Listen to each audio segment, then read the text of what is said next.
Blog Talk Radio.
Beyond Paranormal Radio.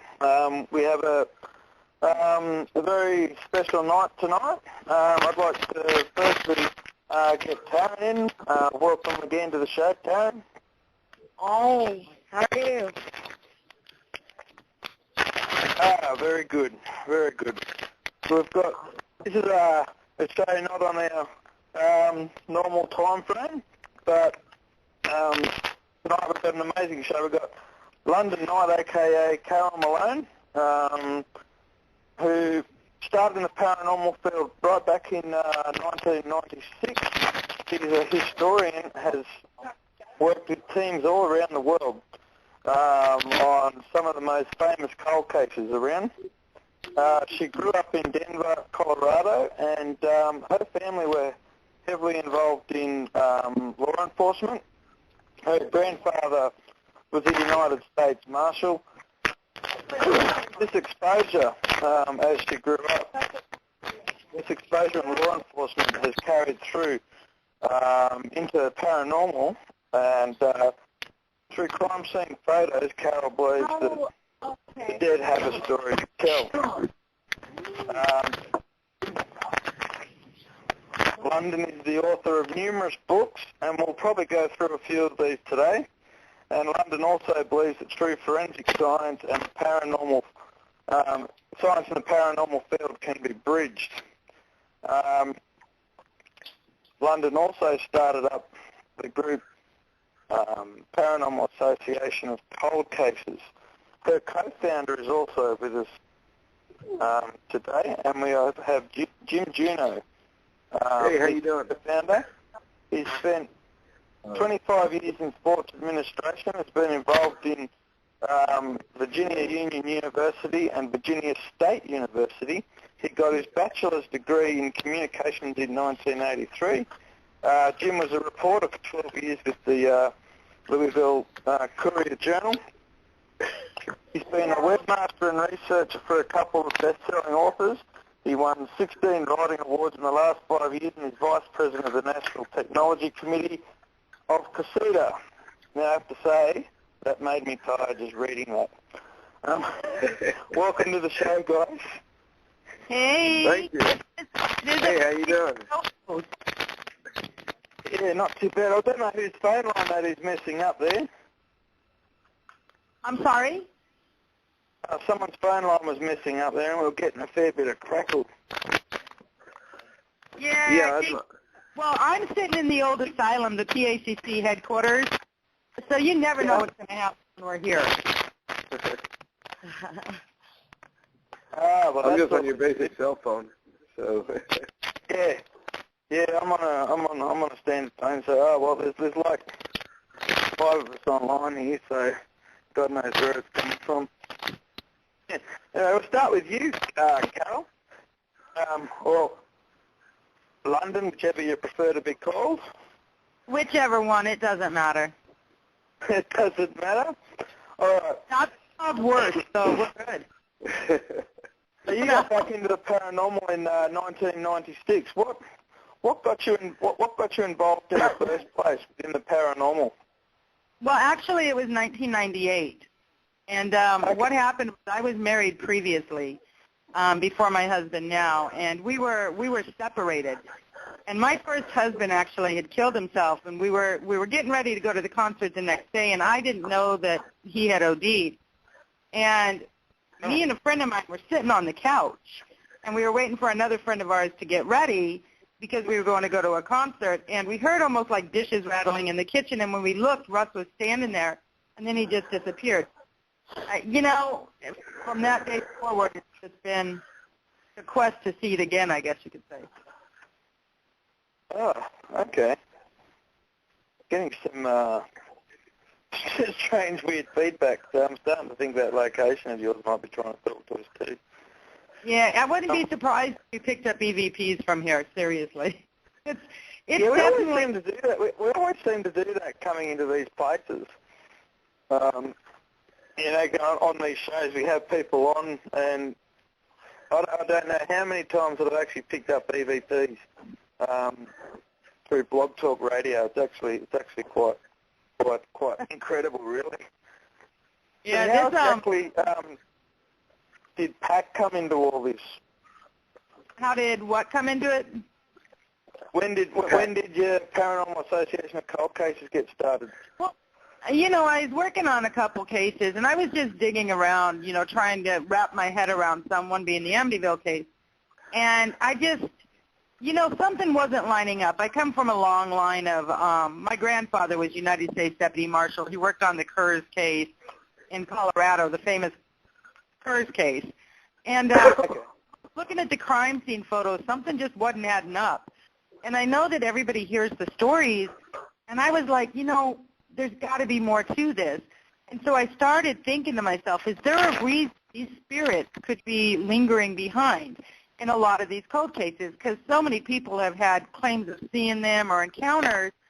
Well, what if maybe the reason that they're still lingering is either due to, the reason they passed away on the death certificate was wrong, or the case is unsolved? Are they unsettled spirits? And if we could settle the crime, could we actually settle the spirit? So my love for it began and started incorporating a lot of the forensics and the cold cases, paranormal, and it just kind of took off. Yeah, well, that's a pretty amazing concept.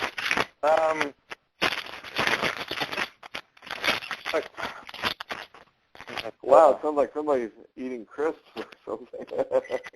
Yeah, I'm not sure. I think that might be Taryn's phone doing that.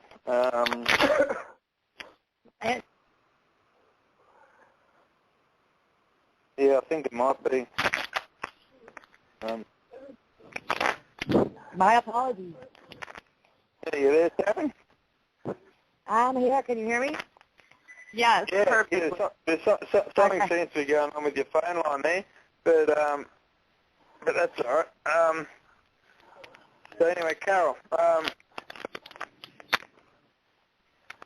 the PAC team, do you want to tell us a little bit about the team that you assembled to start doing these cases?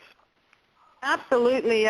Like any paranormal team, we're not paranormal. We actually do a large science base to our cases. And when I first started this team, I went through so many members, PACC members, because a lot of them just didn't get the concept of using the forensics. And it took me quite a while to actually get in place the team that I have now, which I'm really lucky. Pamela, who has been doing this for 20 years, 29 years, when it comes to, the paranormal side of it, her and Marina are straight on this. They're really good investigators, great people, and they don't think everything that goes bump is a ghost, Okay. Jim, when it comes to researching, there's nobody better. I've got my tech crew, which is my husband and my son, and then myself. When we do an investigation, we don't just grab a K2 or a mail meter or some flashlights and a digital recorder and run into an abandoned building. That's not what we're all about. We're about, let's get to the bottom of these crimes. Let's see if we can actually solve this, change history, and settle the spirit. Let's see if this theory that I have is correct. And it's been working out really, really well. So do you ensure most people in your team do have some form of a forensic background or scientific background? Well, Maureen right now is being trained in forensics. I grew up with it. You know what I mean? My grandfather is, my sister, she's an officer at the Colorado Springs prison. I mean, my whole family basically were officers. So she's learning. So, everybody's kind of taking a step towards it. It takes a while to learn because some of the stuff we use is actually very harmful. If you're in this stuff and you breathe it in or you get it in your eyes, or it's a one-way trip to the hospital. So we make sure that they know what they're doing and how to handle it before we ever put it in their hands. Yeah, that's fair enough. I guess one of the biggest questions that I was sort of thinking about when I thought about starting up a venture like this, like how do you go from starting up a venture like this to actually getting authorities to give you information on these cases that you take on? Well, a lot of times when we first started this, we were digging into cases that were well-known. You know what I mean? Like just on the Internet. And soon, PACC just kind of took on a life of her own. We actually reach out to coroners that have handled some of these famous cases. We reach out to a variety of different people like that. And, I guess it's just we're really, really, really lucky on being able to get our foot in the door and having these experts that were on some of these cases open up and be willing to take a step-by-step with us into these cases so that we could, change the history or the documentation on them. We've just been really lucky. I can't explain how we do it, really. I guess it's sheer luck at this point because there's no rhyme or reason to it. Yeah. Well, that was what amazed me about it. I mean, all credit to you for getting out there and actually getting that far that it all came off. You've done some of the most famous cases from around the world. Absolutely. Can you tell us some of those cases that you've actually investigated? Well, I'm going to actually turn this one kind of over to Jim because Jim is actually, when it comes to Jack the Ripper, Jim actually was there. He stepped into this case. He spent years of his life on the Jack the Ripper case. So I am actually going to step up and let Jim step in on this one because it's absolutely fascinating. Yeah, Jack starting with Jack the Ripper. That's amazing. Okay. Well, what happened is that I got started researching Jack the Ripper back in 2001, and I was working for an author named Patricia Cornwell. She's had a series of crime novels, and she's one of the top authors in the world. But she was taking on the Jack the Ripper case, so my research started then, and it just grew out of that. It's to the point now where we are changing history with what we're finding. The Jack the Ripper case, we know it is. Well, Carol and I are constantly debating this. When we have a free moment, we just sit there and go, well, what about this person, or how about it being a number of people? But it's really grown out of 11 years, 12 years of research. So when you're actually investigating cases that are this far back, like how do you actually go about it? How do you actually do it? Yeah. Right, because back when the murders started in 1881, 1881, there was no internet, there was no TV, there was no radio. People got their news from newspapers. So part of my job when I was with Cornwall is that she brought me over to London, and we actually got to look at all the files that still survive to this day. We actually got to handle them in our hands. We found one letter that no one knew existed, which was incredible. I mean, it was even Scotland Yard did not realize this letter had existed. When we pulled it out, that caused everybody to all of a sudden gain interest in it. And it turned out it was one of the letters from the Ripper, and they have on display. I don't know if you've ever been to Scotland Yard, but they have a display from Jack the Ripper, and they show the letters. I think there are 5 of them total that they believe are actually from the Ripper, and they've got them in air and humidity-controlled cases, so they don't degrade or anything like that.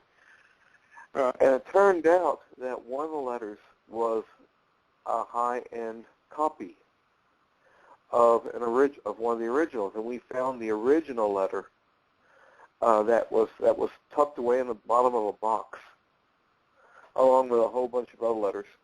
And it's moments like that when you sit there and go, whoa, there are still things to be found. Also, the newspaper museum over in London, I spent about 10 to 12 hours a day there, just actually looking up the old newspapers that still survive to this day. Police Gazette Illustrated, things, London Times, anything that still exists. You cannot go on the internet for this stuff. You got to actually be there. Yeah, we don't just, whenever we step into a case, people just think that, we research on the internet, and that really isn't the case. I mean, some of our cases have taken us years. And then after we get all the documentation side of things, then we move into the forensic side of things. Like with the glass breaking on the Maryland case, or the Kitty murders, or, all of this, so much of it, because back then they didn't have the forensic science we have in today's society. And with us incorporating the forensics that we have in today's society, we are able to pull things like blood from, for the Dinwiddie case. We actually pulled blood from, was it 150 years ago, Jim? Yes, 151 years ago. Mm-hmm. Wow. So there's 3 things that PACC, the case has to have before PACC even considers it. A, is it a well-known paranormal? How many people have claimed to see it, or the apparition, or the ghost, or the spirit, whatever they want to talk about, the haunting? What are the claims of the haunting? How many people have seen it? B, is there documentation backing up the facts of the case, or what's known to be the facts of the case? And C, is it a case that PACC can step into and possibly change the outcome of the case? All 3 of these things have to indeed be into the cases before we even take it on. Mm-hmm. And we don't deal in theories. We get people all the time coming up to us saying, "I have a theory on this." Yeah. Well, we don't deal in theories. We deal in facts. Yeah. So, that really makes a difference in the cases. Absolutely. We get calls, like Jim just got a call from London last week with some new evidence in the Ripper case. So, with a theory about the Ripper case. Yeah. I mean, she had a theory, but when it comes to asking them to, what do you base your theory on? a lot of them just say, well, it's a feeling I have, and that's not good enough, you know. It's a feeling that you have, okay. Oh, I've seen the It's TV gee, shows. I thought that Dr. Ripper was a woman. She was about 5'7", brown hair. You know, that's all great. I mean, in these little, you know, theoretically stories that people have out there. But push come to shove, we're not out there to turn around and have these theories played out. We're there to turn around and change history. We're there to turn around and absolutely change death certificates or change the cause of death or solve a crime. We are very much not into the theory side of life. Right. I mean, the case that we're researching now, you want to tell them about about that case, Carol, the one I'm working on with the the poet. Oh, the Edgar Allan Poe case, absolutely. Yeah. We actually have, we have some evidence that is absolutely going to change history. First off, everybody thinks that Edgar Allan Poe died in an alley or died in a gutter or drunk, and that so was not the case. We have the indisputable evidence that he did not die of alcohol poisoning at all. He did not have one drink. And we can absolutely, beyond a shadow of a doubt, prove this. And we're working on the presentation now. We should have. I wanted to have it up by tomorrow because tomorrow is his birthday. Yeah. But with my schedule. How exactly did you go about proving that fact? How did you go about proving it? Okay. Yeah. We'll give you a little bit of a taste here. A lot of medical plays into some of these cases. Now, you have to understand, back in the day with the cases with Jack the Ripper. Oh, I'm sorry, I'm getting back, and that's not me. With Jack the Ripper or, Edgar Allan Poe or the Villisca or any of these cases, you have to understand their medical knowledgeability was not what it is today. Now, they knew of some things, but they didn't have the insight of the human brain as we do today. So things like, let's see, frontal lobes, all the lobes that sit in your brain, both frontal and back, things like that, they didn't have a mass insight on these. And today we can go back with medical history, we can go back with medical knowledge, forensic knowledge, and prove some of these things because they just didn't have it wasn't that they weren't good at what they did, it's that they didn't have the knowledge we have today. So we incorporate with the knowledge that is in today's society back into these cases, and it's pulling to light a lot of things that are just blowing people away. And all it is research. It's just taking the time. And what we found also on the Edgar Allan Poe case specifically, the common knowledge or the accepted knowledge is that he disappeared for a week, left Richmond, and then disappeared for a week, and then showed up in Baltimore, dead drunk, pardon the pun. But that was, and then he died a week later in the hospital due to what officially was known as congestion of the brain, which is a catch-all phrase for anything. If the doctor doesn't know what you died of congestion of the brain.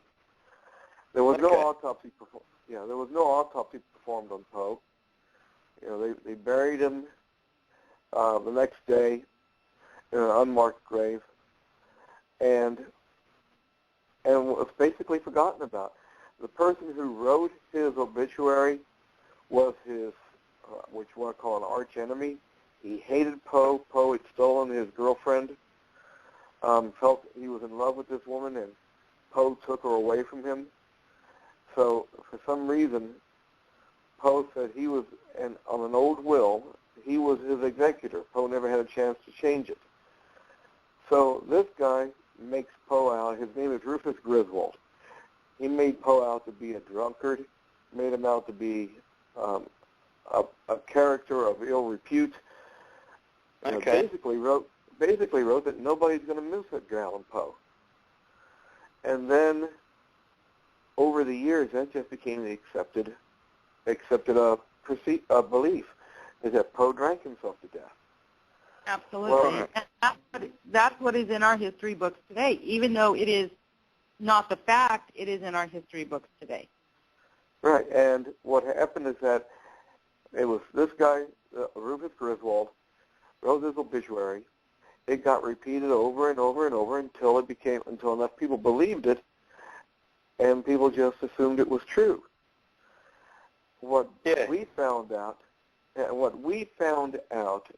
was that we didn't get this from the internet, we didn't get this from TV or radio.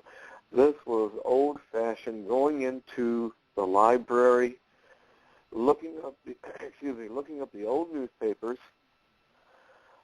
and just eyeballing, putting together a whole bunch of different people's recollections of the time. Now, you may say, well, so-and-so, well, this person doesn't remember, or this person doesn't remember this fact. But if you put enough common threads together, you can build a timeline, and that's what we've done. That's what Carol and I have done for the first time, is that we are able now to rebuild Poe's last week. Absolutely. We can take it step by step on where Poe actually was every day. We know exact footsteps that he took every day. And the key point was in 1909, the centenary of Poe's birth. Yep. There was an article that ran in a newspaper, and it was a person who had actually, Poe was reburied. He was buried in an unmarked grave, and then he was disinterred about 30 years later and buried where he is now in Baltimore. Okay. Well, in 1909, we found a report of someone who had actually handled his body in the disinterment. And the description we can use, or we used rather, to find out exactly what killed Poe. Exactly. So we do a lot of investigating. Like I said, we're not just a paranormal team. We're not ghost hunters. Yeah. Yeah. Obviously, you a lot of these places where people died, like you can't get into those locations. So how do you, such as where? I've seen obviously that you get a lot of crime scene photos and stuff. How do you come about these? Actually, we do. Anytime a case is over 26 years old, it's what's classified as public knowledge. Now, public knowledge, because it's classified as that, anybody can get them. It's just petitioning the court to get them. You can get the full coroner's report. You can get the full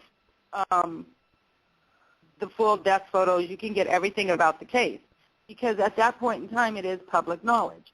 Now, some of these cases come to us, like the Marilyn Monroe. We actually are talking to a nephew. Well, we'll just say Marilyn.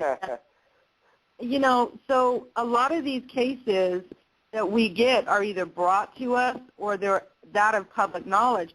People just do not take the time to dig into these cases because it is very time-consuming. It takes us hours upon hours, months upon months, years upon years to even do this. And a lot of people get bored with it. So.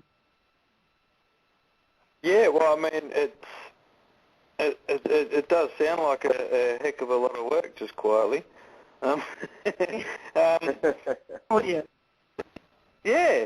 So, I mean, I understand you guys investigated the Black Dahlia case, too. Absolutely. Now, Black Dahlia, we named the killer long ago. I mean, we knew that it had to be the doctor just because of the way that she was blooded. And the reason is the marks on her, what's called the Joker's mark, the Joker's smile.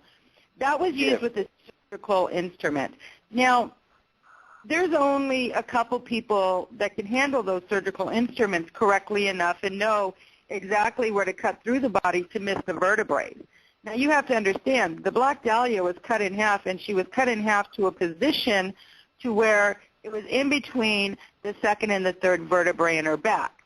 which is the softer part of the vertebrae. Now, you have to know, you have to have knowledge of the human anatomy in order to know where to cut, in order to to go through those vertebrae. Exactly. So we knew that it had to be a doctor.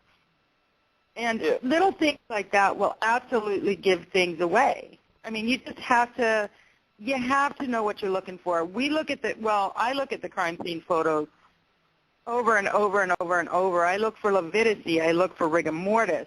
I look for anything in those crime scene photos that could be amiss in the police reports or documentation or anything, because the crime scene photo will absolutely give away so much on the case. You just have to know what you're looking for. Yeah.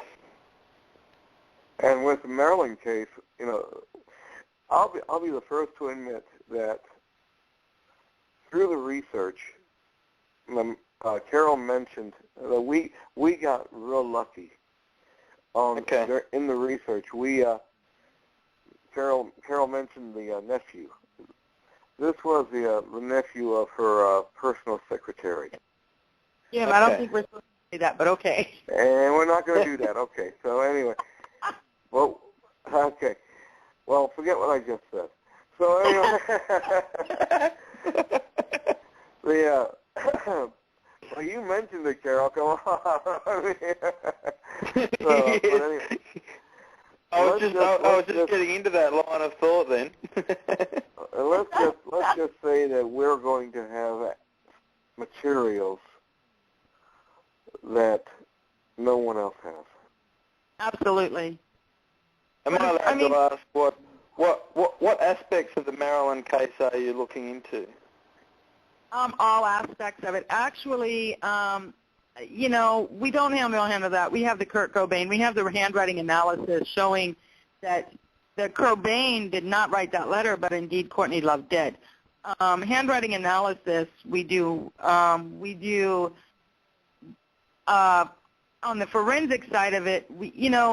The window breaking is another huge part of that case. Backing up all aspects of the case, both paranormal.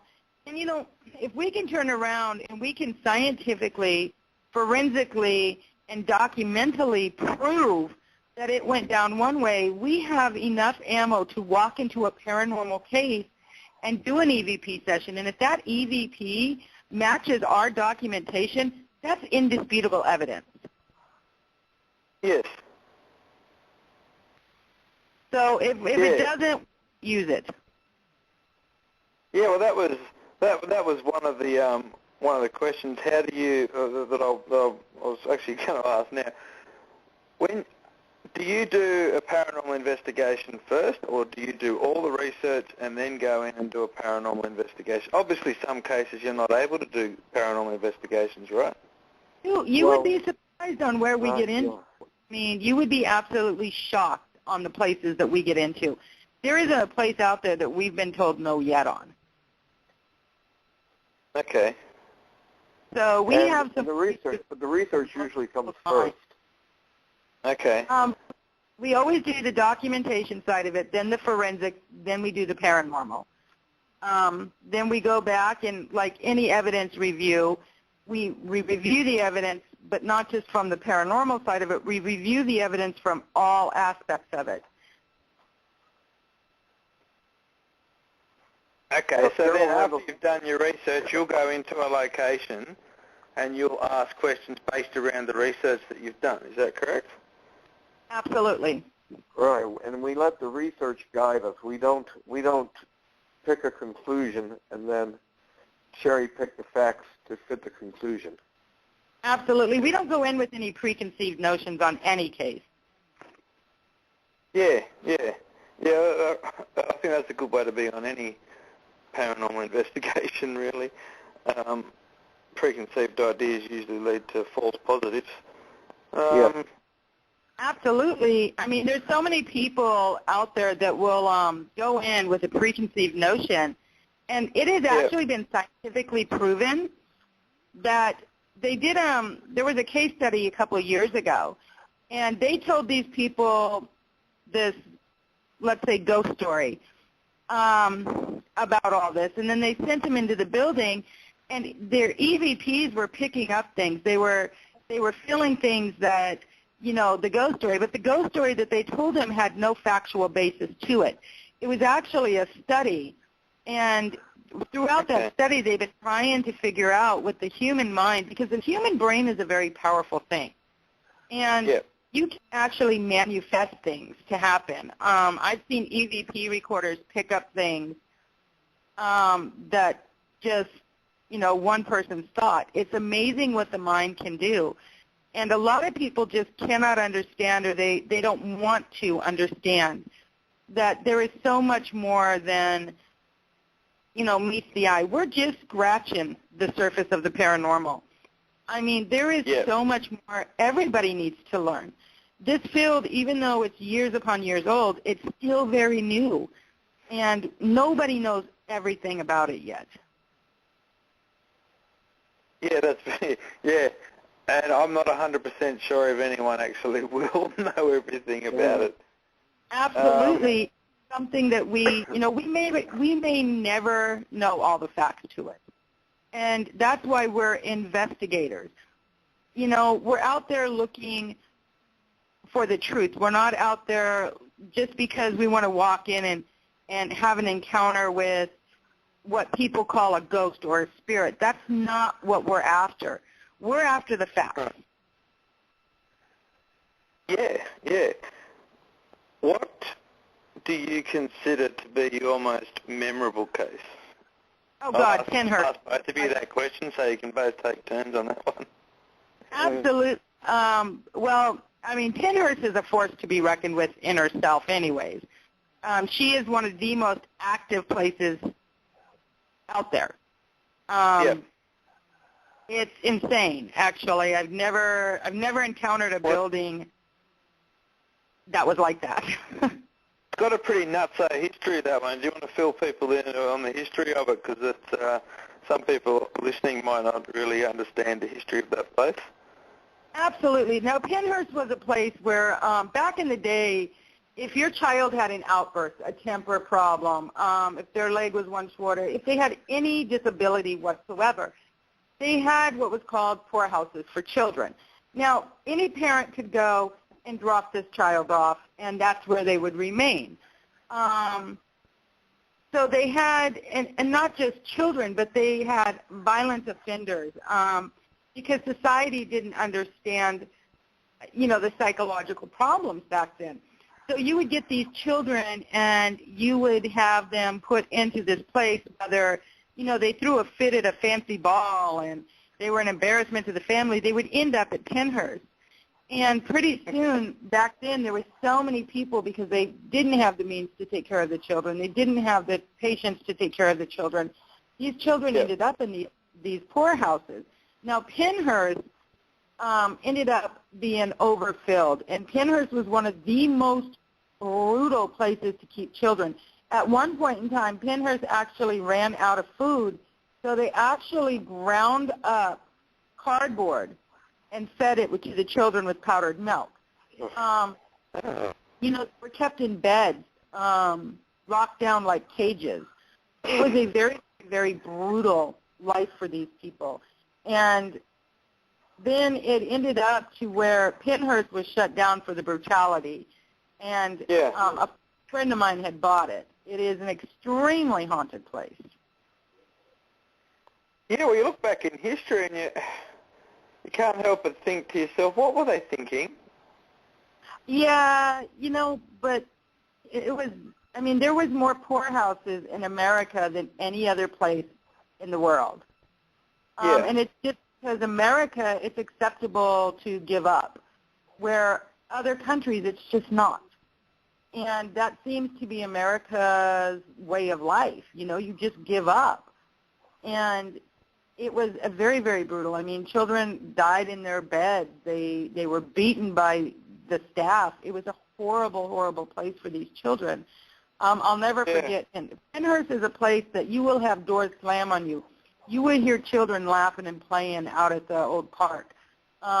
These things are just, it's an amazing, amazing haunt. I absolutely love Penhurst. my favorite story is it's actually one of Carol's story when she was.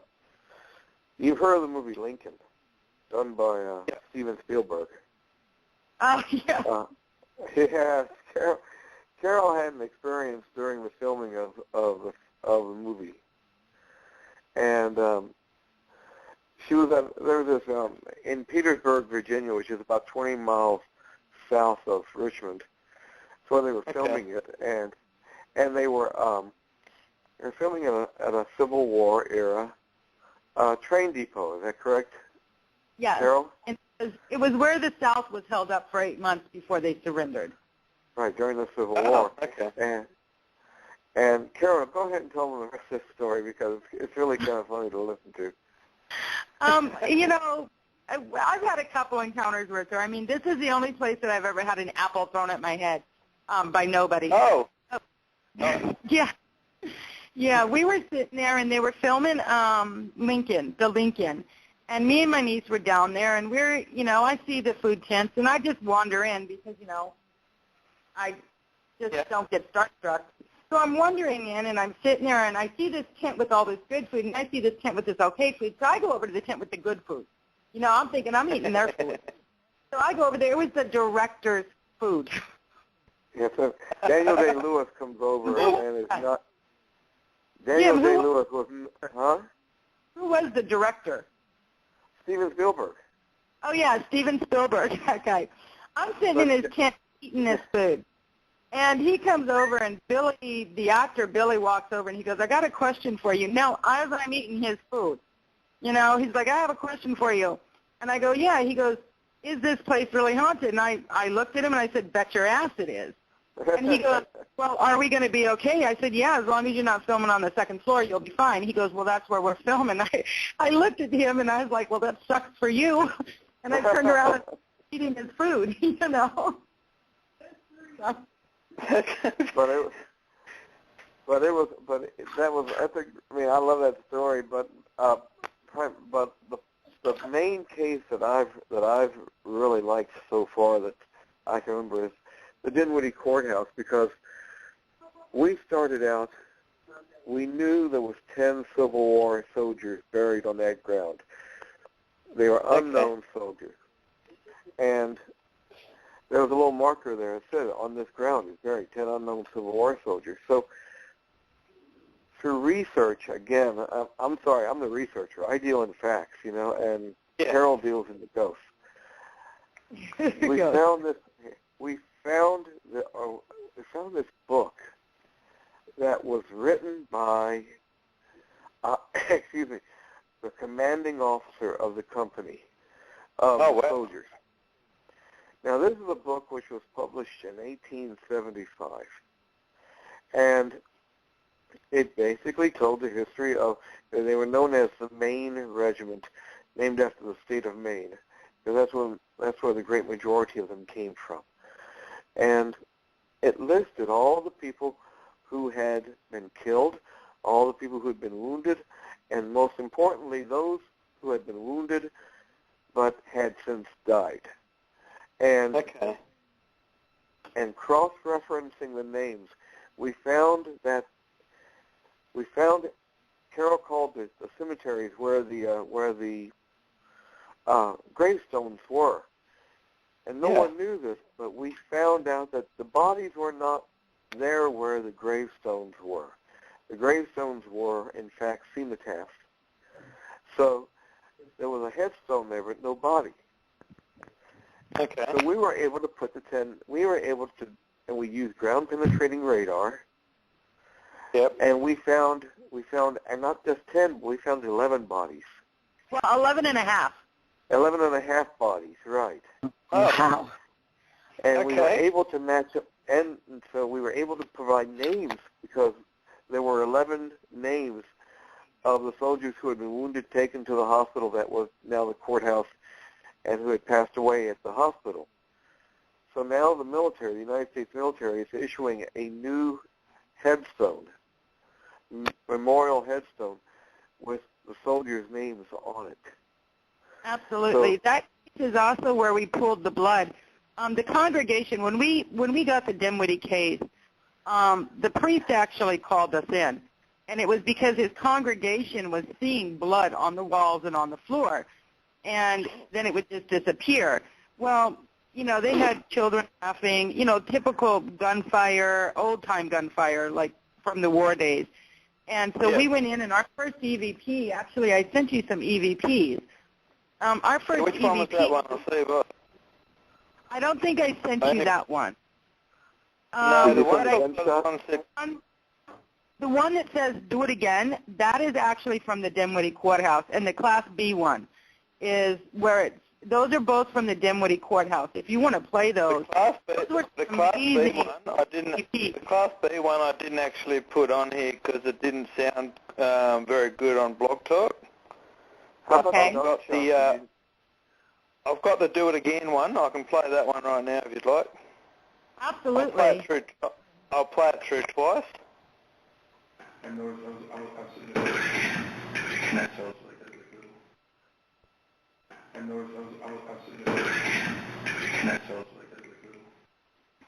That's a great EVP, that one. We didn't hear it with our ears. It wasn't a disembodied, it was an EVP. And we were actually, that was the day that we were there. And that's when we picked up the sound of the old gunfire. We also have several EVPs. We got one that says, the Class B is one that says, we will never leave here alive. Yes, you'll never leave here alive is what it says. Oh, that's just what you want to hear on an investigation, isn't it? Yeah. But, you know, we went in and we went ahead and luminoled the place, and we luminoled it where the congregation... About luminol? Because I've rated your videos and I heard about luminol. Yeah, the luminol, what luminol does is it can pull blood up to 200 years, no matter how many times you paint over it, because it acts with the blood, and it only pulls human blood or animal blood. It doesn't pull anything else. Okay. So what it was, it's a forensics piece of equipment. So what we did is we went ahead and we luminoled where the whole congregation was seeing the blood. And lo and behold, as soon as we sprayed it, it lit up like a neon sign. There was definitely blood. We could tell that things had been thrown against the wall and slid down. We also luminoled the front door, and we could actually tell that somebody had been wounded or bleeding and leaned against that door because of the blood transfer.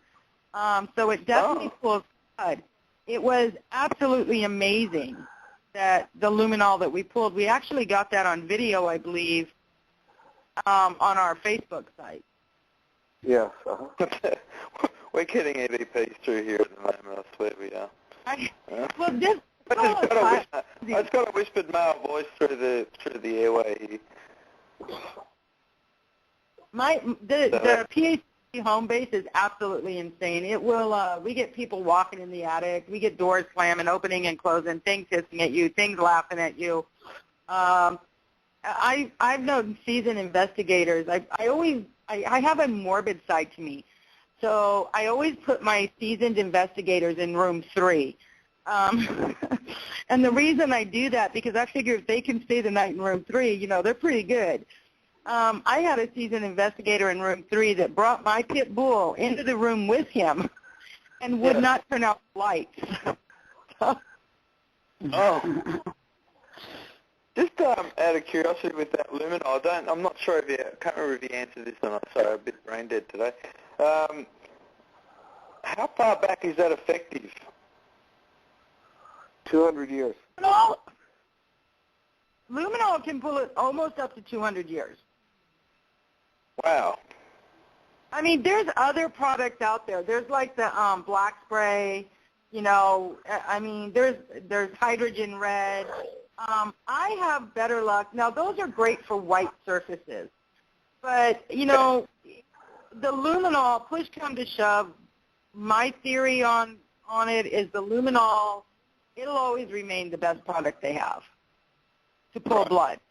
You can take blood. You can have blood, and we do this when we do our when we go around to events and show people the luminol and show them how it works and stuff. And we don't use human blood, people, so don't get all up in arms here. You know, we're not sadists. But we go ahead and we have what's called a forensic skull, and it's shaped just like a skull. It has a latex over it, and then you inject blood into it. Most of the time, it's blood from the butcher. PETA, don't get all up in arms. The animals were already dead. We didn't slaughter them. And then we take a hack. Like if it's the Lizzie Borden case, we will take the same size hatchet and we will hack up the skull, showing the blood spray. Okay, then we'll do the luminol and show the transfer and all that. But then we'll get somebody to come in with any cleaner they want to use, bleach, whatever they want to use, and we'll let them work 24 hours on that tent if they want to. They can soak it in bleach, do whatever they want to do, and then we come back, put it back up, and we pack it with luminol, and luminol will still pull the blood splatter out of that tent. Well, that's pretty amazing stuff. Yeah, luminol is a great product. So you guys have worked missing children's cases too? Absolutely. Oh yeah. That must be hard cases to work with, surely. You know what? The children cases are the ones that bug me the most. And, we feel the Amber Alert. Please don't get us wrong. The Amber Alert is a great thing. It really is. But any child over the age of 12 years old, you have to, or is it 13? It's 13, isn't it? 13 years of age. I'm sorry. You have to wait 24 hours to report them missing. Now, the problem is that gives them a 24-hour jump off. They have to wait 24 hours. PACC, because we are not police, we can be on the case within 10 minutes. That 10 minutes can make every bit of difference between a search and rescue and a search and recovery. Yep.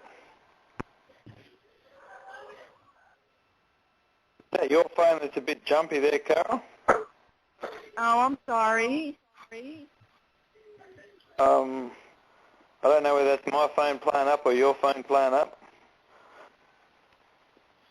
It's her house. It's the asylum.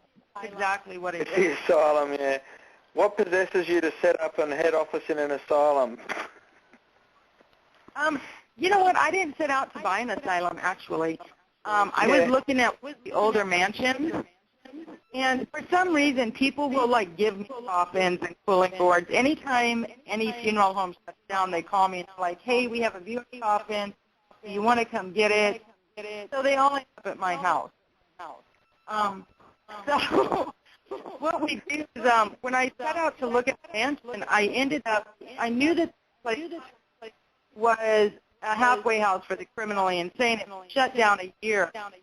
Nobody wanted it. It's known as the haunted house here in Pittsburgh. So nobody wanted it. When we bought it, the owner wouldn't even walk inside. He wanted nothing to do with it. So I picked it up for $48,000. Wow. Yeah. It's amazing when you see housing prices in Sydney where I live. Oh my God. One of the cases that I thought, probably tell me if this is right or not, I reckon this sounds like probably the strangest case you've done. That would be the Richmond vampire case. Absolutely. We love the Richmond vampire. We do, sometimes urban legends, you guys, are not just urban legends. They have to they have a kernel of truth. Yeah. I'm sorry, I'm hearing a lot of interference. Yeah, well, I know where that's coming from.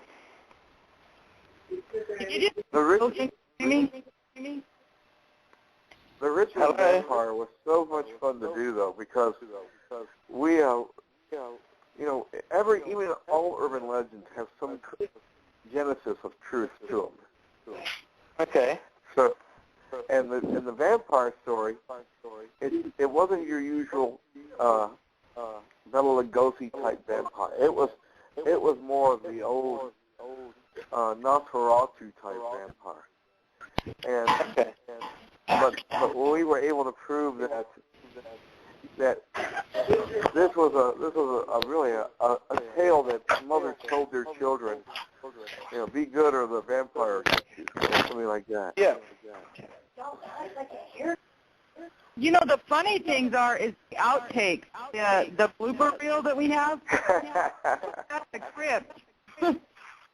When we were at the crypt, I saw some videos. I saw some videos from there. But what is the actual story behind that? Well, what happened with that is back in 1925 in Richmond, Virginia, Baltimore and Ohio Railroad was building a tunnel through basically sandstone. And what happened is that they built it, something went wrong and it collapsed. And when it collapsed, there was a steam engine inside the tunnel, and the pressure made the boiler blow up. Okay. So what happened is it killed everybody inside, except for one person. And that was a person who made it out, but he was horribly burned, skin hanging from his bones. He was taken to a hospital and unfortunately died a few hours later. But the whole legend of the vampire came from the person. He may have been trying to run to the James River, but the legend sprung forth that there was this creature that would run from where the tunnel was over to Hollywood Cemetery. Okay. But that's a 3-mile hike, and it's quite a long way to run on a sprint.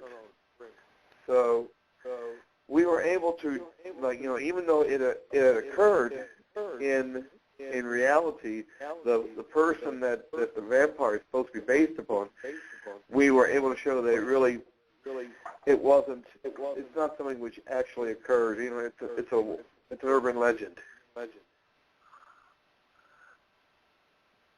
All right. So you weren't actually able to make heads or tails of that one, obviously. well, actually, the funny thing is that on our blooper reel, and actually I keep telling Jim we need to put up our blooper reel. On our blooper reel, we had gates like the mausoleum gate. It doesn't close all the way, but yet it closed on me and open. I'm literally kicking this gate to try to get in. We had nearly camera move. It was crazy. We had a camera move back and forth, which was really kind of wild. By itself, yes. Okay. What I might actually do now is I might actually play some music or something, because I've been told the sound's not very good, so I want to see what's kind of going on with it. So I'll play a bit of music, and then we'll come back, and over that time I'll see if I can try and get to the bottom of what's going on. I mean, sometimes Blog Talk just does this, and I hope if I play some music and we come back, things might settle down. So we'll be back after this.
100% sure what's going on there.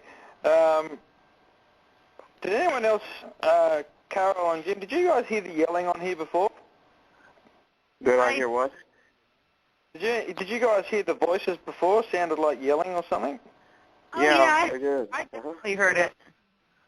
Because that, I don't know who's, I can only think it would come from where you are, Carol. But, Oh, no, there's no one online here that's had yelling on the other side of the line.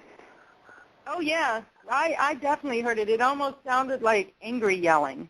Yeah, I did too. Oh.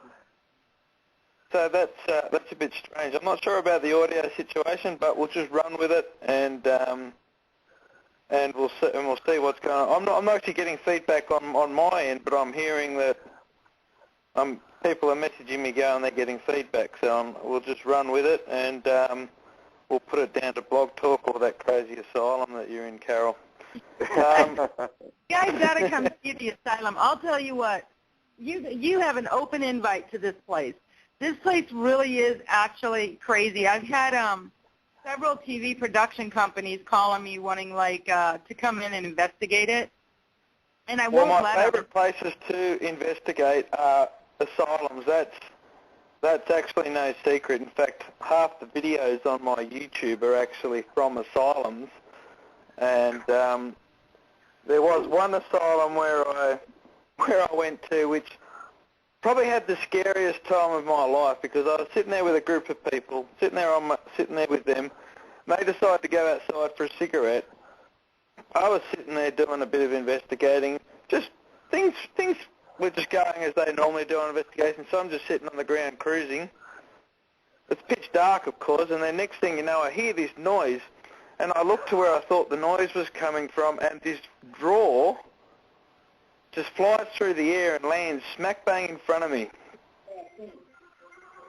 Yeah. And let me say, I have never run faster in my life. But when I watched back at the video, it actually took me about 20 seconds to work out what the hell was going on and to get out. I think the weirdest two things that have happened in here is something this place likes to do. This place loves to manipulate the doors in this place. It'll open and close doors on you. It'll slam them on you, and then you get an evil laugh behind that slam. But I think my most favorite thing that that this house has ever even done was we were sleeping, and it actually we ended up hearing this really loud hiss like somebody had punctured a car tire in our bedroom. It was that loud, and the doorknob was rattling. Well, my husband gets up. He grabs the doorknob to open the door because we thought somebody had gotten in and was trying to get in our room. As soon as he touched that door, the whole house went just dead quiet. We'll hear people walking in the attic. I mean, it's definitely, there's things here that go on, and to me, they're normal now, but to anybody else that comes over, they're just like, they don't want to stay the night, which kind of breaks my heart because I put so much work into this place, Yeah, so Carol, one of the main things we had you on here today is because you had a special announcement, am I right? Absolutely. PACC has actually officially signed for a TV show. Yay! So it is. We're honored. I mean, I can't tell you. It's PACC was approached several times earlier years, and we wouldn't do it. Just because we're not, we didn't want the TV show to overshadow the cases we had. And but with the things that we're finding and the history that we're changing and the death certificates that we're changing, why not let the world know? I mean, hopefully, we're hoping that maybe with this TV show that we can shed some light and maybe more people will pick up forensics tasks in these cases. And it could do a lot of good. It could solve cold cases. It could maybe unsettle, settle some spirits that are unsettled. It's kind of opening a new realm to the paranormal, and we're really excited about that. Has the show been given an official name yet, or are you still working on that? Or no, they won't tell us the official name yet. Yeah. Okay. What did they say? They wanted to name it something in name in progress or something working or? Untitled Forensic Paranormal Show. Yeah, Untitled Yes. Paranormal. Don't name the show. It's not our choice. They name it. Oh, yeah. I mean, you can't tell the networks what to call their own show, I guess. No, it doesn't work like that. So, do you know any of what the format's going to be, or? It's going to be an hour-long show. Yeah. Hour-long show. Okay. It is going to be an hour-long show, and it is going to actually show not just the documentation, but the forensic side and the paranormal side. Some of the places that we're going to be investigating on the paranormal side, I can't tell you how excited I am to get into these places. You know, I'm just really, really excited. Are you allowed to name them? Huh? Are you allowed to name the locations? Well, we can't name all the locations. We can tell you that it's not only in America. Okay. We do have one in, is it Japan, Jim? Japan, and there is one in Japan, and one, I believe one in Mexico. Mexico, and of course the Jack the Ripper case. Right, in London. London. But it's not just to America, but we have, I can rattle off a few. We have what, Jim? We have the PACCs. We have Cabin 28. We have Maryland. We have George Reeves. We have a ton of them. It's like two and a half. Some of these cases you're doing are going to take more than a 1 hour show. Just quite. Some of these cases are quite complicated. Yeah, we actually do dives as well. We're sending a dive team into 2 different locations to pull out the remains. So, you know, and that's going to take a while. I mean, because you know, the dive going down with ground penetrating radar. Because you have to remember, these cases, some of them are very old, some of them not so old. Yeah. Well, I hope you're going to come out to Australia because there's some amazing locations out here. You know what? Send it in to our producer. I would love to come to Australia. But I heard koala bears were nice. What's that? I heard koala bears weren't all that nice. Well, they're not as cuddly as what everybody makes them out as. If you go and cuddle them, you might get an eye ripped out or something. That would be me. But I'd be more worried about kangaroos. Kangaroos violent? Oh, they'll kick the crap out of you if they're angry at you. Don't you worry about that. Oh, see, I did not know that. Did not know kangaroos were that much. Yeah, they don't hold back, those things. They're violent creatures, huh? Oh, well, look, by the most part, they're friendly. Okay, like you can go to a zoo and hand feed a kangaroo, but if you see one in the wild, you give him a bit of a wide berth. How do you not get on the wrong side of a kangaroo is what I want to know. Well, some of them are pretty damn big, so yeah, I actually, there's a old asylum a couple of hours drive from me, and it's so run down it's not funny, and there are kangaroos everywhere. And I remember the first time I noticed it, I was sitting in this building, and all I could hear was this damn growling. And I'm going, where is that growling coming from? I thought I'd come across some majorly demonic activity going on or something in this asylum. And I walked outside, following the sound of this growl, thinking I'm going to get killed.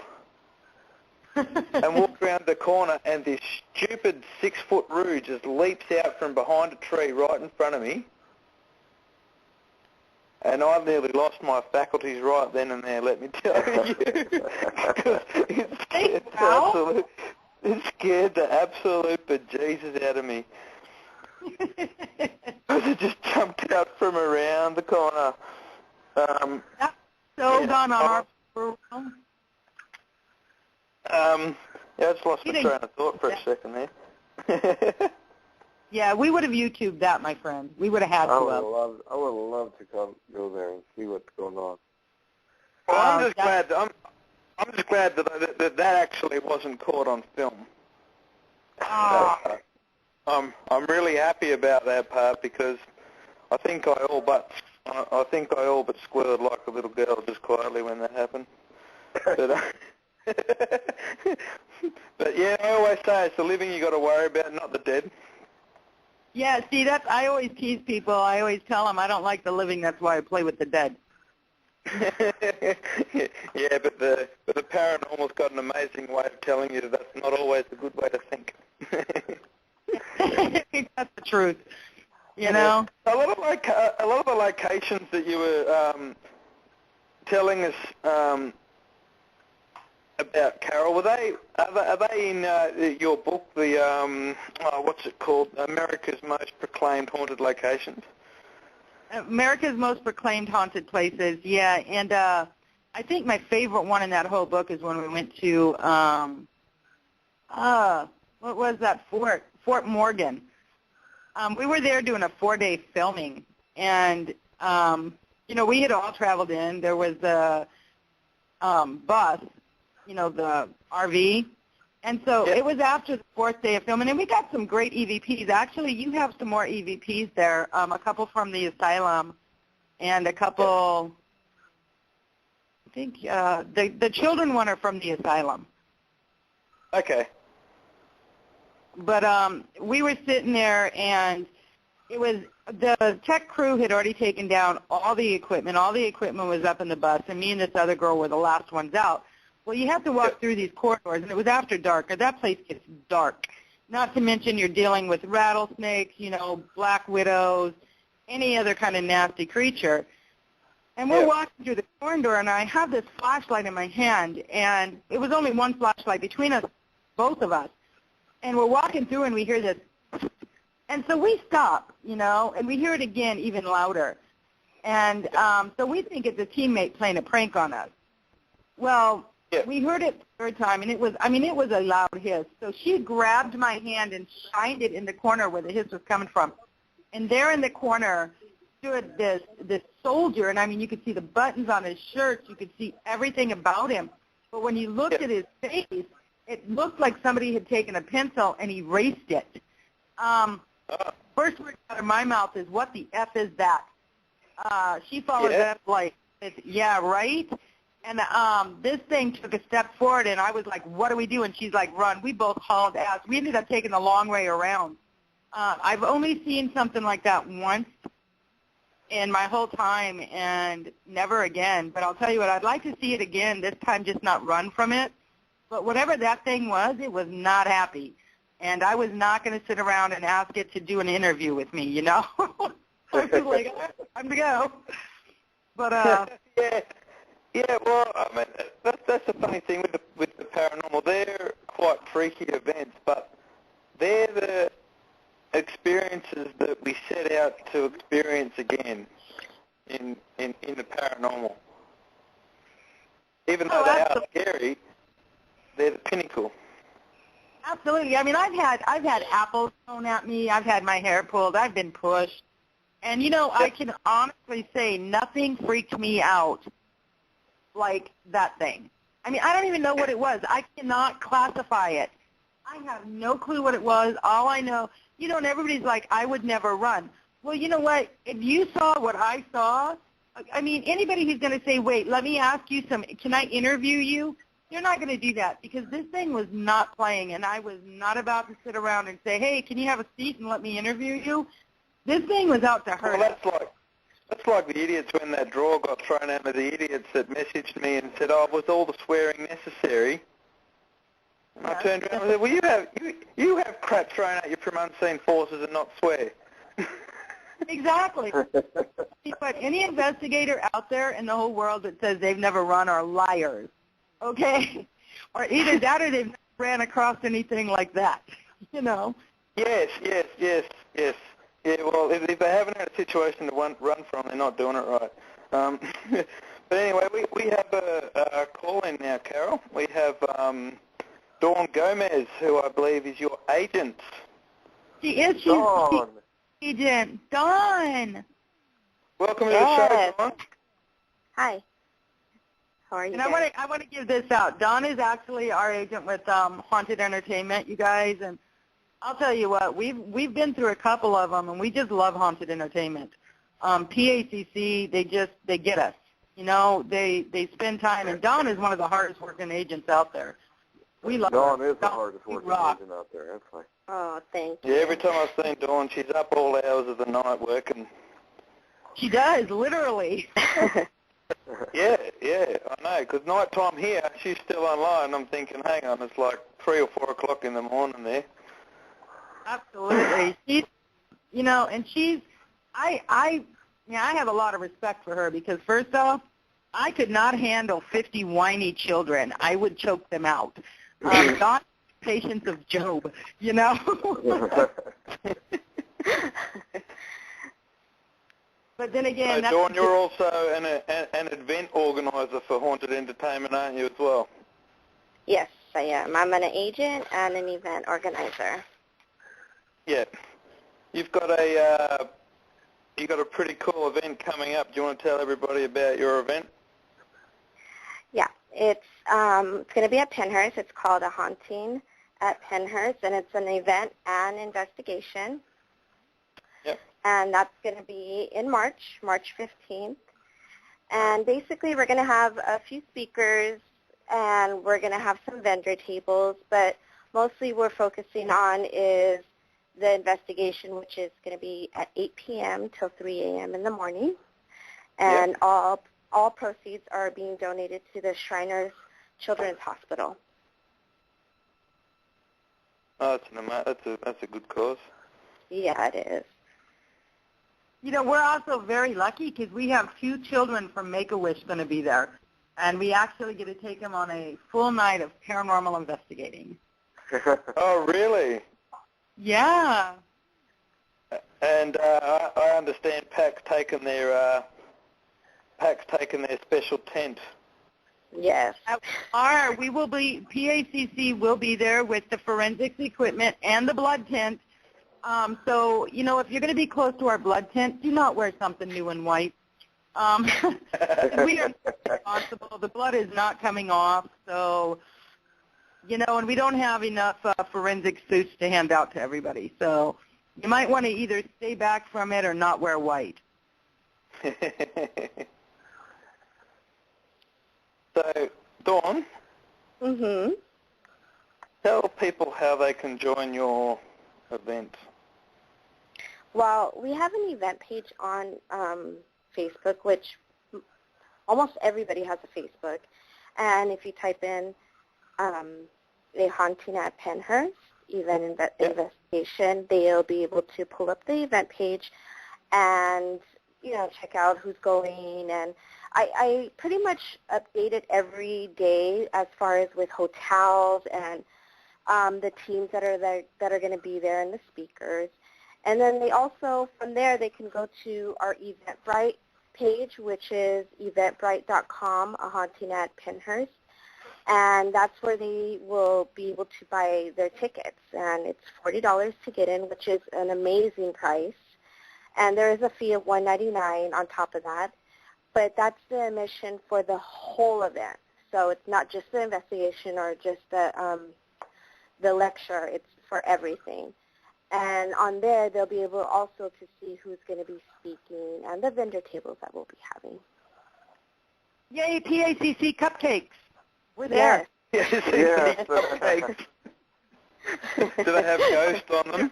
We have a vendor that's doing cupcakes with the PACC logo on them. So we're there. Oh, we're okay. still there. Yeah. So you said you had some EVPs from there, Carol. Yeah, definitely. Pennhurst is a force to be reckoned with. Like I was saying, this is a place that, you know, you could be the bravest person out there, and I'm telling you, if you go to walk into one of these rooms and they don't want you in the room, whatever's there does not want you in the room, they will slam it on your face. They make no quirks about following you. They make no quirks about reaching out and pulling your hair or your clothing. whatever's in there is extremely, extremely active. It's one of my favorite places just because you can sit there and you can go to the park, the little slide area outside, and you can literally hear the children playing. It's amazing. And I actually sent you 2 EVPs. I think both of them were the children EVPs. I got the Cry EVP. Is that from there? Oh, no, the Cry EVP was from Fort Morgan. That one actually blew everybody away. The little girl that's talking to us on the recorder, that one is from the asylum. Okay, I'm not sure if you sent me that one, did you? Yeah, it says Bad Girl and Carol Come Quick. The Come Quick one I got. The other one was, once again, that didn't sound very good on Blog Talk, so I didn't do that one. But I'll play the Come Quick one because that one will sound good on here.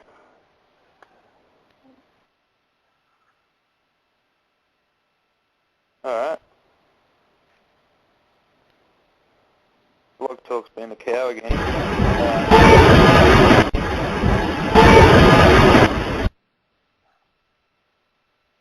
Okay, that wasn't meant to happen.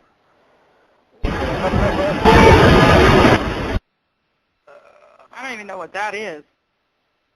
I don't know what the hell's going on there. Wow. Blog Talk doesn't want to work for us today. For some reason. Yeah.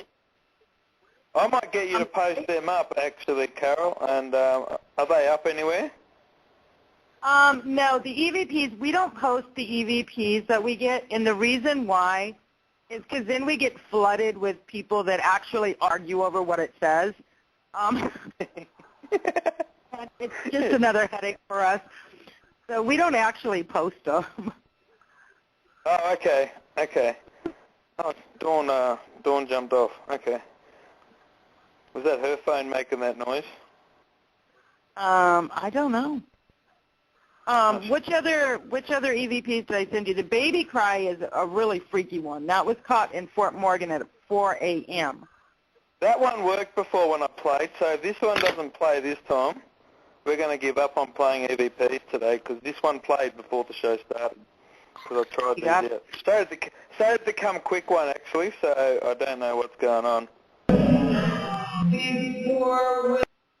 Yeah. Your voice sounds awesome at the end of that.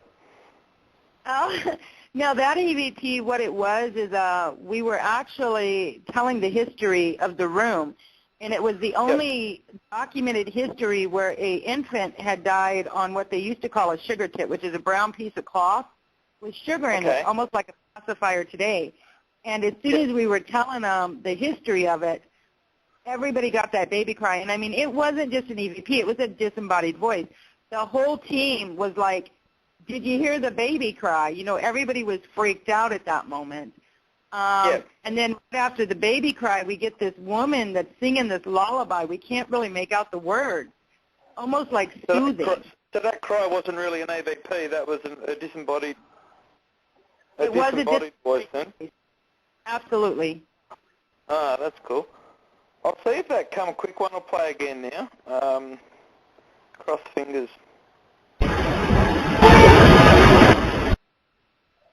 No, it's not. No. You should have Bad Girl, too. Or they're in the lobby. Or in the... I seen him in the children's room. The Bad Girl one didn't sound very good on here, so...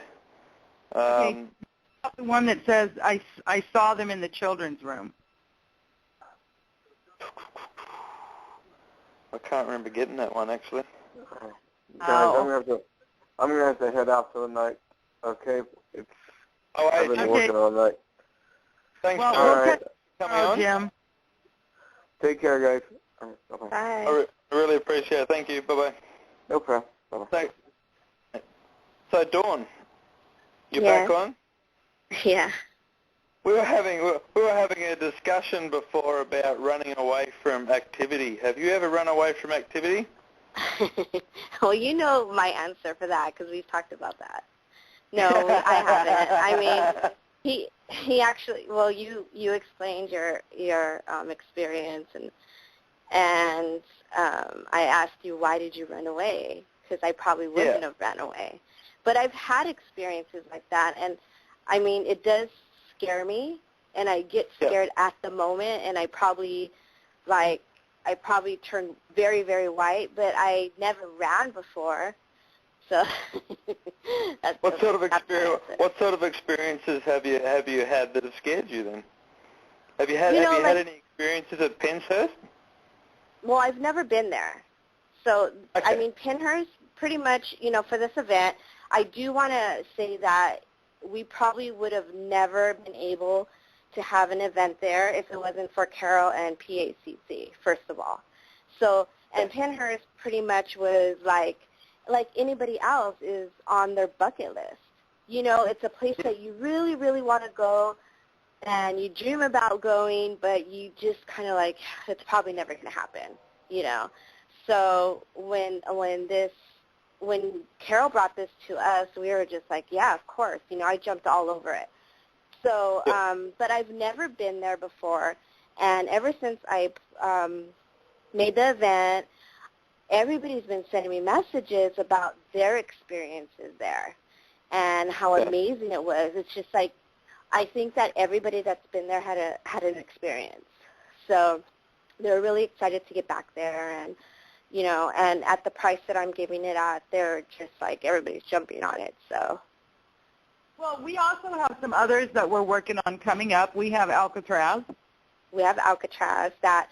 Alcatraz. Oh, wow. Yeah, so that's going to be a really big one. It's going to be something that people have to really think about, because, as Carol was saying to me, is they will take us to Alcatraz, drop us off, but they won't come back for us until the morning. So, we need to get EMTs there and stuff, and to spend the night with us. And people have to know, you're not going to get off of Alcatraz. Yeah, you're not going to. So if anything bad happens, you are not escaping. No. No. Because of the water is so choppy. I've actually been to Alcatraz, and I have to say, even in the daytime, that place is a freaky place. Yeah. So is that just a one night deal at Alcatraz, or? Yeah. Yeah. We also have a castle that's never been done before, an actual castle. Where's that one? It's in West Virginia, Berkeley Springs Castle. Ah, cool. So you're having a whole event there, or just an investigation? Dawn hasn't kind of ironed that out yet. So I don't know what she's going to do with it yet, but it's a great location. It's a beautiful location, actually. It's when Carol sent me the pictures, we were looking over the pictures and stuff, I thought, oh my God, it's beautiful. But it's definitely going to be something very intimate. It's not going to be like 200 people or anything like that. It's going to be a very small group. And, once I put it out there that the tickets are going to be selling, then, they're going to have to get them right away, because I am going to cap it off at probably under 100, definitely under 100 people. Yeah. What amazed me about your event coming up in March is you're only charging $40. Like. Yeah, well, I thought I wanted anything at E. I wanted to do something affordable, because a lot of events are very, very expensive, and that that was one thing that people kind of complained about. Oh, I don't have the money, and I understand that people can't afford it. And I thought, this is such an amazing place. I want people to be able to come and experience it just like I am. And so I thought $40 is good. Now, I never knew how much other people charged in past event investigations or events there. And so, I charged $40, and people are like, oh my God, when we had our event there, we charged $100 or we charged $75. So I know that I'm giving everybody a very good deal with this. Absolutely. Yeah. Yeah, that's awesome. Yeah. So in order to investigate Dawn kind of avoided the topic before, didn't she? Huh? Dawn kind of avoided the topic before. I asked her to tell us about times she got freaked out. Yes, she did. I don't get freaked out, Brett. Sorry. Nothing freaks me out. I have 2 kids. Nothing freaks me out. Well, you said you had some moments that made you go white then. Yeah, but I mean, but that's what, that's why I'm doing it. That's why I'm investigating, is because I love those moments. Those are the moments that I live for, and it's fortunate. It's not all the time, like, well, when we had talked before, I had said, I tell people when they're like, oh, I want to investigate and I want to do this, I want to do that. And I'm like, it's pretty much boring if you go to a location and you really don't hear anything. I go, the best part is going over the evidence, because then you're like, oh my God, I didn't hear that then, or who said that? I didn't hear it when I was there, So, but it's, I've had times where I've been at a place that I've heard audible sounds or people talking or being touched or doors slamming. It's, and it's just amazing. I mean, my whole thing is when I hear that, I'm just like, oh my God, did you hear that? And then I say, can you do it again? Can you do it again? So.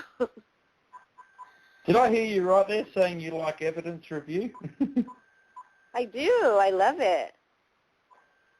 You can do art, Dawn. I know. I'm one of the few that really like it. yeah. That comment you made really struck me. Then, like, I love evidence review. Like, yeah, that doesn't mean that people need to send me their evidence. Okay, I'm not going to go over people's evidence. Oh, come on, Dawn. I'm going to email you.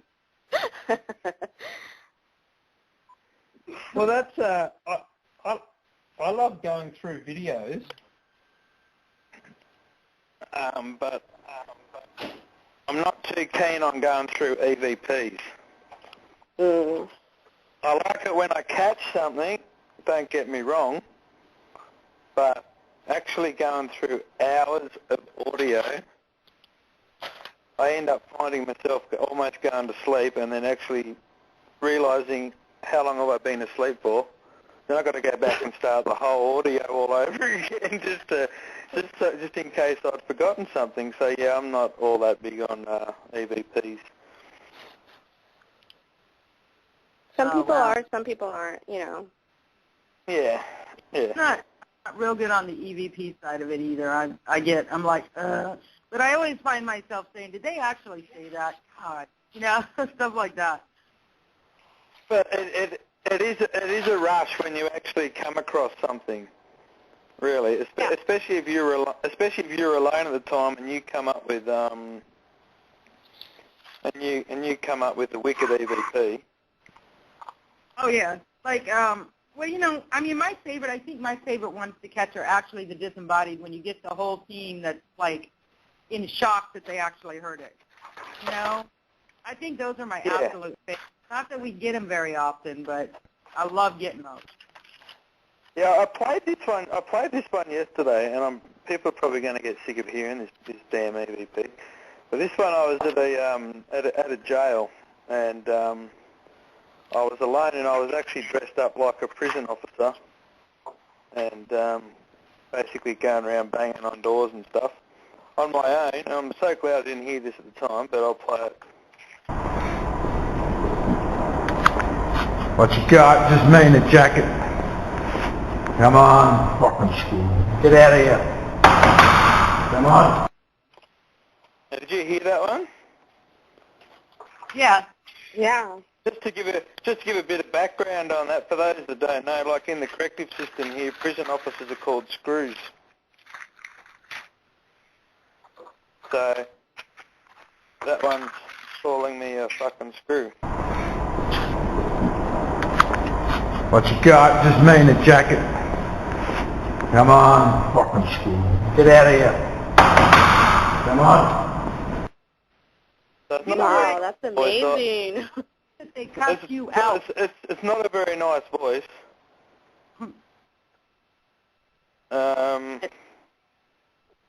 Sorry, go on. Have you ever noticed, like, sometimes, I mean, some of the spirits do not have a very nice attitude. You know, they'll cut you out, and you're like, hey, now, you know. Yeah, well, I don't really know what more I'm expecting when I'm walking around a jail. Yeah, that's true. You know, you're walking around a jail, you're bound to get some not very nice spirits. Like asylums, absolutely. Yeah, well, this one that I've got here, I played this one yesterday as well, but I still to this day don't fully know what it's saying, but this wasn't an EVP. This was actually heard at the time, so it was actually a disembodied voice, this one. Yeah. I can't remember, to be honest. Did you bring the EM pump and all that shit? Yeah, we've got no AA batteries for them. What?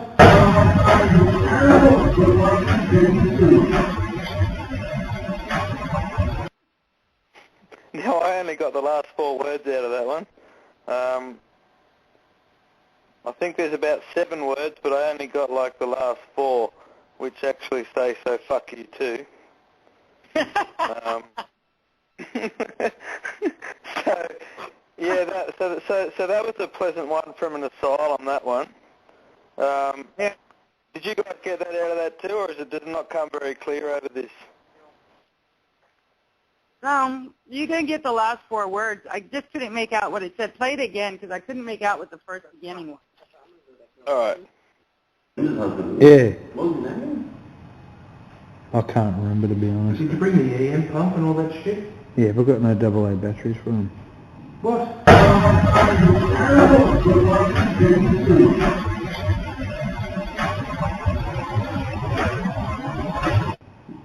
Where is that from? Yeah, I don't know. Then we all started humming and hawing about where it had come from. But I think all that mattered would have come from in the room with us. Yeah. So yeah, the last 4 words of that, they're the kind of ones that if you actually heard at the same time, you'd probably go, all right, I'll give you some time. I'm going to go for 5 minutes, and then I'll come back. Oh, man. Just trying to see what else I've got on here, if there's anything else. I've got to put some more on here, because otherwise people are going to get sick of me playing the same damn EVPs over and over. Yeah, the one EVP that we caught kind of blew us away, because as soon as we asked, is there anything you want to say, and is there anything you need to tell us, it says, we will never leave here alive. And we're like, wait, what? You know? Yeah, that isn't the kind of thing you want to hear. Did you ever get EVPs that actually confirmed things that you'd found within research? Oh, absolutely. We love those EVPs. Yeah. We had one at one time where there was a child. We were at, I forget the name of the asylum. It was years and years ago. But we were at the asylum, and we knew that the little boy's name was Tommy. Okay. And it was their poorhouse for children. And on the death certificate, nobody really knew his name. They just called him the little boy in room 12. So we did dig in, and we found out that his name was indeed Tommy. He did indeed die of yellow fever. When we were in there, we were like, can you give us your name? Now, it came clear across the EVP, I'm Tommy. And then it's like, can you tell us, you know, what happened to you? And he said fever. Now, those 2 EVPs matched perfectly with the documentation we'd found. Yeah, that's so now cool. the name Tommy's room. Tommy's room, yeah. Yeah. Was there anything in relation to the big cases that, like, they're all big cases, but I mean, like, the ones such as Dahlia case and all that, like, did Absolutely. you manage to get any EVPs through those? Absolutely. The doctor that we had long thought that was, you know, one of the killer of the Black Dahlia. We actually, when we were at the morgue, because we were lucky enough to get into the morgue during closing hours, and let me tell you something. When you're sitting there with Okay. 4 or 5 bodies around you, it is an unsettling feeling. You know, especially when you're asking EVPs. You know, you're like, oh, God. All I kept thinking of is it's going to be a zombie apocalypse, you know.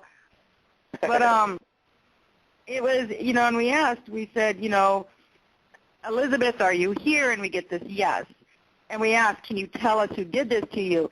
And it came straight back with the name. I'll have to send you that EVP. And it was so funny because after years of our research, and we knew who the killer was. I mean, we researched him down.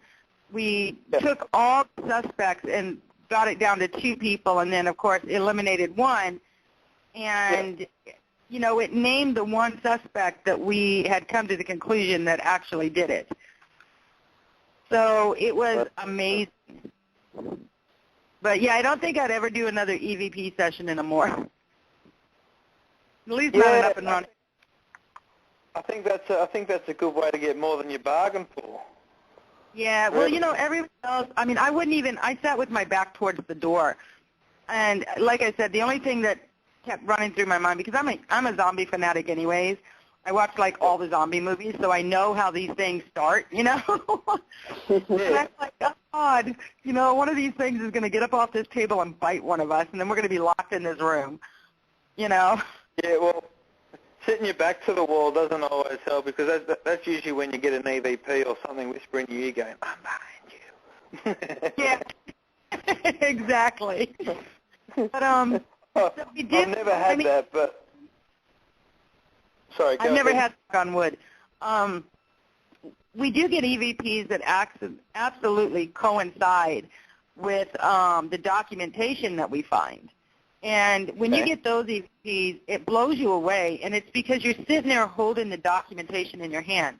You've read through it. You know everything about the case, and then when you turn around and get an EVP that matches exactly what the documentation says, like I said before, that right there is indisputable evidence. Yep. And in this field, it is. I mean, this field, evidence is ripped apart anyways. So, you know, but when you have something like that, there's no way to rip it apart. Well, that's why here I've been really working on trying to get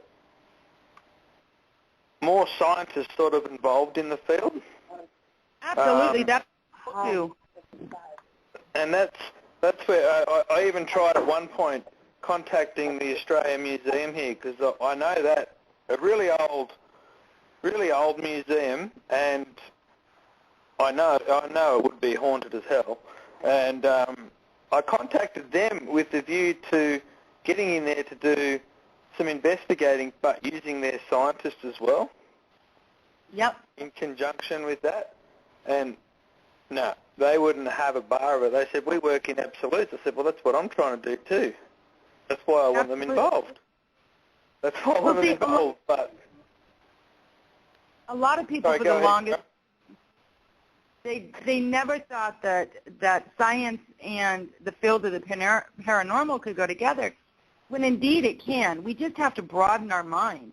We have to open it up, because right now the field is stagnant. It sits at what everybody, you know, it's the old school way, and we in the field are never going to move forward and never going to find the answers. We don't broaden our horizon. We have to think outside the box. If not, then we're just going to stay in the same rut that the paranormal field is in now. That's why when we travel and we do, like when we do our events, you know, we'll put people in the luminol suit. We'll teach them how to do it. And the reason why we do that is because, you know, if we could get more people out there that are crossing the bridge between, you know, science and the paranormal, it's a win-win for everybody. It's not just one, it's a win-win for the field. I think really a lot of what's going to help the paranormal move forward to actually get science involved is, I'm probably going to tick a few people off of this statement, but people need to be more mindful about what they're posting on as evidence. Absolutely. Because half the stuff that people are posting as evidence, scientists are going to turn around and just laugh at us. Absolutely. And see, most of the field, they are out there and they're saying, oh, spirit or ghost, but they don't know they don't have the time or they don't take the time to look into the actual physics of energy in itself. You have to think of it this way. What is the human body? It is scientifically proven that we as humans, animals, things like that, are energy. Now, it's scientifically proven you cannot kill, you cannot create, you cannot recreate, you cannot displace, you can't destroy energy. So when the human body dies, where does that energy go? Now, there are several different types of energy. There's the atmospheric energy, there's the human energy. And, if we could all learn to learn off one another and get this whole I'm the paranormal guru out of our heads and work together, then we might have a chance. But the way it's going now, we just don't have the chance. We've got to work together. We've got to bridge the bridge between science and the paranormal. If we don't, we're going to be stuck in the same rut for a very long time. Yeah, exactly. You got anything to put in on that, Dawn? What was that? Just saying if you had anything to put in on the paranormal moving forward subject. No, I don't. No. Carol pretty much touched all of it. Yeah. Look, at the moment, I really don't know what's going on in Para. Everyone seems to be clambering over each other and I don't know. It's active. Everybody pretty much beating the crap out of each other. Yeah, exactly. There's a lot of that, but I'm glad that I keep myself busy. And, with this event, I've been working with a lot of people from the East Coast because I usually, do my events out here. And I've been happy. They've been so amazing. Everybody has, because, like I said, I haven't been to Pennhurst, so I'm pretty much planning an event from California to over there. And there have been so many people that stepped up and, offered their help and, emails, everything, calls and all that. And like I said, East Coast people have been so amazing for this event, and they've been, getting the word out and stuff. And, as soon as they heard that it's for a charity, then, they were all over it. So, oh, that's good. Yeah. That's good that people are working together. Exactly. Well, Para's going to get there eventually. Seriously, it'll get there eventually. It's just going to take time to weed stuff out. Exactly, and see, and Don will tell you, I am so. When I go gypsy, it's over. It's over. You know what I mean? That German gypsy comes out in me. I scare myself at that moment. But and I try so hard to stay out of things, and people try so hard to bring everybody into it. Well, if everybody would just quit playing the games and be like, well, this is between you and him, not anybody else, people would get bored and stop it. Because it's just like a bully in the paranormal field. If you don't give that bully any energy, guess what? The bully will go away. Well, see, the thing is, everyone chucks around the term paranormal unity. Oh, that's never going to happen. And I think it's the wrong term. Absolutely. It is the wrong term. Yeah. I think it should be called paranormal respect. Exactly.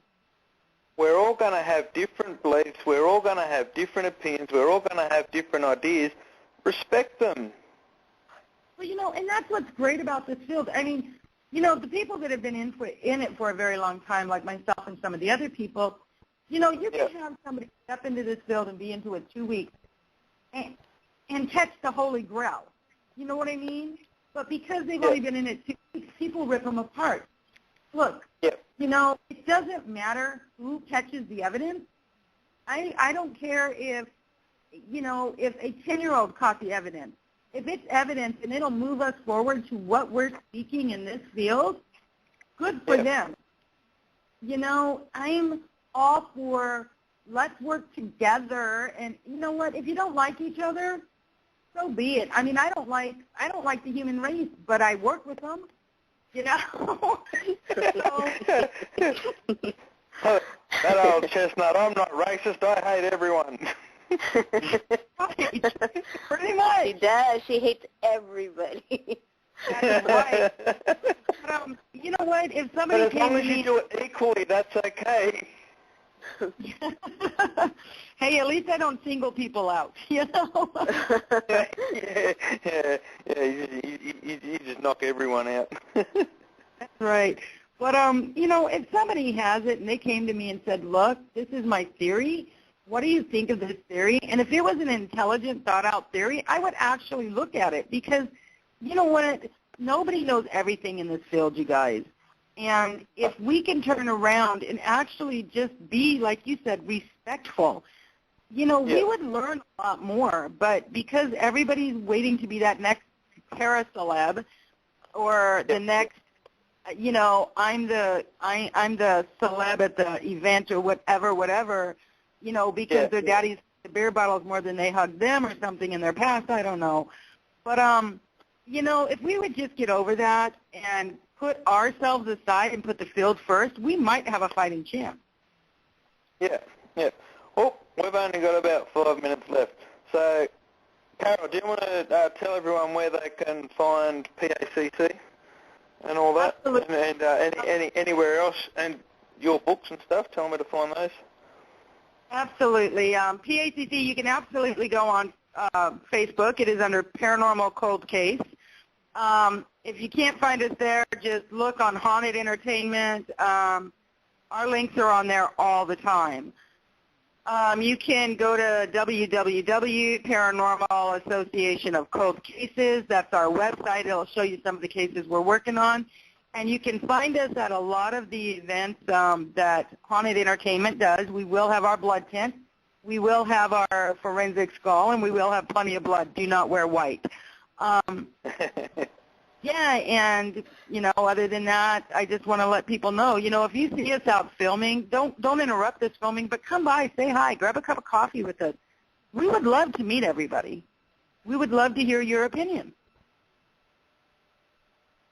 That sounds awesome.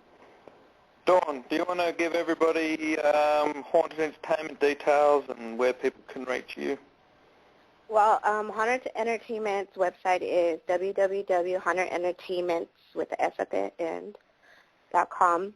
And we're on Facebook. We have a Haunted Entertainment Facebook page. And we also have, for the event, a Haunting at Penhurst event investigation page. And what else? You can find me on there. I'm the host. And also, I do want to say that PACC's Twitter account is going up tonight, so I'm going to be posting that in the Haunted Entertainment page, so I'll be posting links to that, and we're going to be updating everybody with all their investigations and all the news that they have, and that's going to start tonight at midnight. Yay. And, you know, I do want to give a shout-out to Dan in Haunted Entertainment because, you know, honestly, anybody out there who is looking for a booking agent, dude, I cannot say enough about our agent, Dawn. Now, you can't have Dawn because she's ours, but you know, we'll share the other. Yep, from 5 o'clock in the morning doing Carol's work. But, no, anybody, honestly, you know, in this field, I'm telling you right now, Haunted Entertainment cannot be beat when it comes. Oh, and we have to give a shout-out to Graham Productions, Dawn. Yeah. Nick Callis at Graham Productions, who is PACC's manager. We want to give a shout-out to him. But, yeah, Dawn, PACC feels lucky to have you guys. I want to thank you. Oh, we're lucky to have you guys on board. It's going to be a really good year this coming year and next year. I think there's going to be a lot of good events coming up through Haunted Entertainment. Absolutely, and we're going to get Dawn as a walk-on one of the shows just because I want to take her into some of the most haunted places out there. Yay. So I'll send you an autograph, Brett. I'll send you an autograph, okay, Brett? that sounds like a plan. We'll just kidnap him and take him with us, Dawn. Okay. Oh yeah, I've been trying to talk him into coming down here, so hopefully soon. He needs to. Yeah. I would be in the States with bells on. Don't you worry about that. As long as you got to come and investigate some of the haunted locations out here too. Oh, of course. I am definitely going to. You send me a couple, and I will take it to the production company. Sounds good to me. I'll send you more than a couple. There's a few that I want to get into here. They have to be cold cases. Yeah, we can do that. All right, send them to me. I'll send it to the production company. Maybe we can get a trip over there. All right, no worries at all. Well, guys, it's been an absolute pleasure tonight. I want to thank you both for coming on, and Carol, good luck with filming and everything. And Dawn, I hope your events go awesomely. Thank you. So I will see you guys on the flip side. Have a good night. You too. Thanks for having us on, brother. Bye. When we call to see the teddy bears are here to play. If you don't come play with us, then we will kill you. Are you nervous yet?